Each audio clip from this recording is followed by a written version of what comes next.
Good morning class. कैसे हैं आप बच्चों? आज हम आपको पढ़ाएंगे आचार्य महावीर प्रसाद द्विवेदी का जीवन परिचय। तो चैप्टर स्टार्ट करने से पहले आपको जीवन परिचय बता देते हैं, इसके बाद फिर इनका चैप्टर महाकवि माघ का प्रभात वर्णन का सारांश बता देंगे। ठीक है, तो जीवन परिचय देख लेते हैं। हिंदी गद्य साहित्य के युग प्रवर्तक आचार्य द्विवेदी का जन्म 1864 ईस्वी में रायबरेली उत्तर प्रदेश जिले के दौलतपुर ग्राम में हुआ था। तो इनका जन्म कब हुआ था? 1864 में रायबरेली के दौलतपुर ग्राम में हुआ था। स्कूली शिक्षा समाप्त कर GRP रेलवे में नौकरी की। इन्होंने स्कूली शिक्षा पढ़ने के बाद रेलवे में GRP की नौकरी की।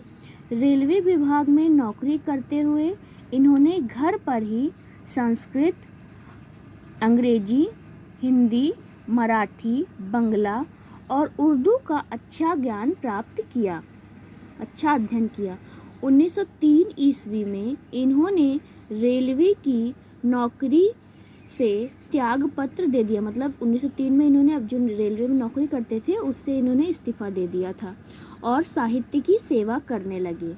1903 से 1920 ईस्वी तक इन्होंने बड़ी कुशलतापूर्वक सरस्वती पत्रिका का संपादन किया। तो इन्होंने 1903 से 1920 ईस्वी तक सरस्वती पत्रिका के संपादन किया।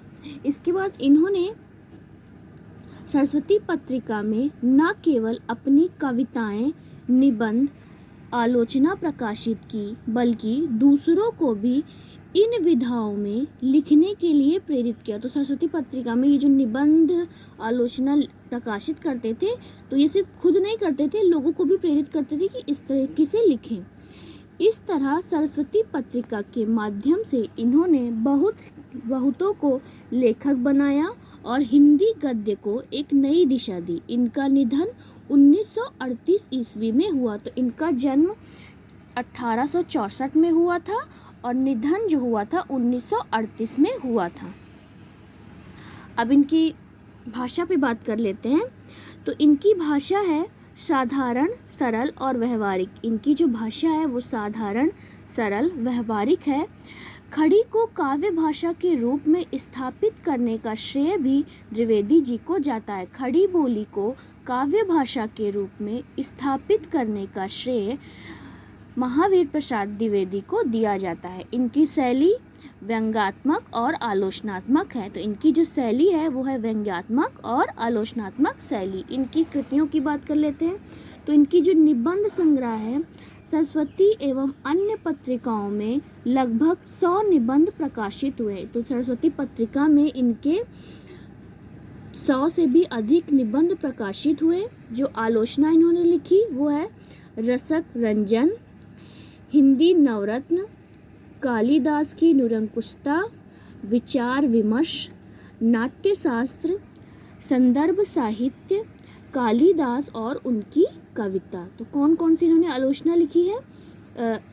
रसक रंजन, हिंदी नवरत्न, कालिदास की निरंकुशता, विचार विमर्श, नाट्यशास्त्र, साहित्य संदर्भ और कालिदास और उनकी कविता।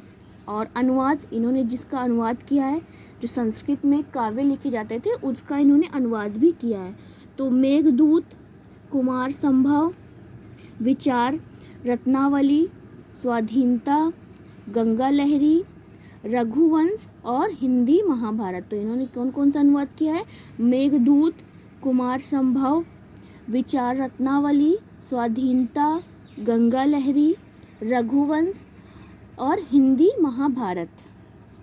काव्य संग्रह, सुमन, काव्य मंजूषा और कविता कलाप। तो इनकी जो काव्य संग्रह है वो है सुमन, काव्य मंजूषा, कविता कलाप। ठीक। विविध में जल चिकित्सा, संपत्ति शास्त्र आदि। तो विविध जो इनके हैं उनमें जल चिकित्सा, संपत्ति शास्त्र आदि। और संपादक ये सरस्वती पत्रिका के संपादक भी रहे। तो ये था बच्चों आप लोग के महावीर